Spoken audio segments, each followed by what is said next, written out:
Hi everyone. One fantastic thing about living in far north Queensland is the abundance of food that is all around us that's really easy to get or gather or hunt for dinner. And one of the most famous things I love to cook is the Queensland mud crab. Look at these little beauties. These are males because you're only allowed to take the males in Queensland, and you can tell that because the males have a V here, whereas the females have an egg sac here. The males have a V, which you can tell. These are absolute rippers. Now we're going to cook these up in the classic Singapore chili crab style. Now all sorts of chefs who are far more famous than I am have a number of ways of preparing these little crabs, and they're really interesting. I keep it really simple and I cheat a bit. It's probably not a really authentic recipe, but it tastes fantastic and tastes fairly authentic. Just quickly, we've got some fresh red chilies, they're beautiful. We've got a garlic, we've got some ginger, tiny little bit of red wine, our butter, fresh coriander root, and pepper and salt. And all of those will be put together with a simple tin of diced tomatoes, and that's going to be basically our chili crab. It's going to be fantastic. So we'll start now with preparing the crabs. I've actually prepared one of these crabs just before, but just to show you how to do it, it's actually not that hard. I use a big strong knife and I make a little incision and twist the carapace, which is this shell, this way. And using a bit of strength, I just pull it off like this, and that's his guts, what you can see here. And this is what they call a dead man's fingers, which is his breathing gear, or effectively his lungs. So we've got to take all of those out. I just put them aside here. I tried to give this to my dog once, but even he wouldn't eat it. So it's probably not everyone's cup of tea. So we pull all those out there. I like to take his mandibles off. Come in here, Lily. I like to take these off because they're surplus to requirements. And we just got to scrape what's effectively his guts out here. We've got most of them. And I even sometimes put those under the sink, under a little bit of warm water, not hot because that cooks the crab. A little bit of warm water just to clean it up. So they're pretty much done. I like to go the path of least resistance here. So it could be a bit of a noise when the knife hits the deck.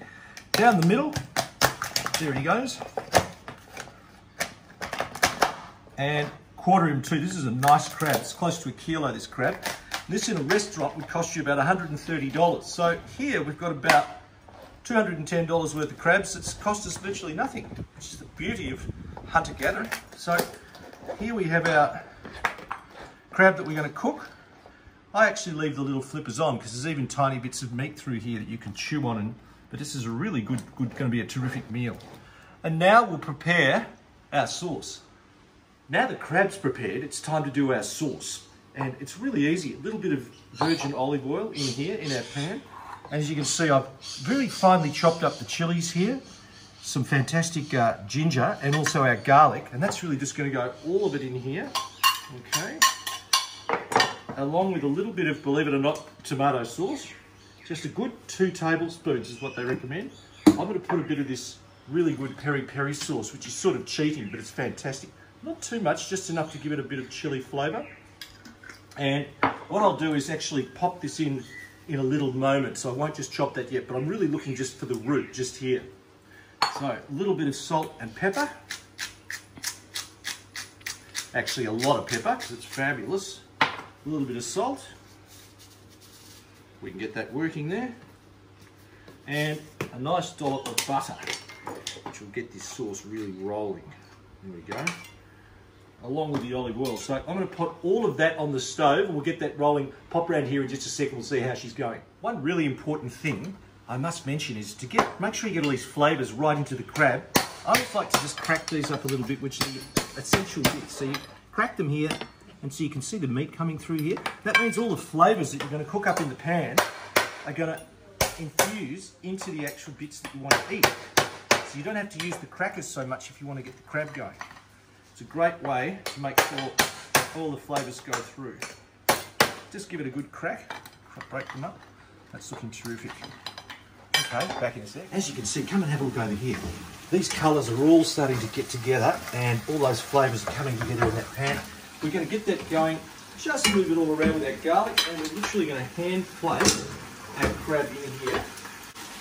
Now, obviously the professionals use a wok, but I actually haven't got a wok on hand, so I can actually just use the pan, that's okay. I'm just going to move this all around and get these great flavours going in here. Turn the heat down a little bit so it's simmering. And put a cover on that, pop a few more of our tomatoes in here, pop a cover on that, come back in about 3 or 4 minutes, turn it around, and about 4 or 5 minutes after that, Bob's your uncle. Well, we've uncovered the crab and she's just about ready, I reckon. Have a look at that. There's a little bit of fresh coriander we're going to use here, so look at this. Oh my goodness, look at that. Should be fantastic. Just going to put a little bit of our sauce over. Just got a little bit of crab, of course, infused in it. Singapore chili crab on the Port Douglas style. Look at that.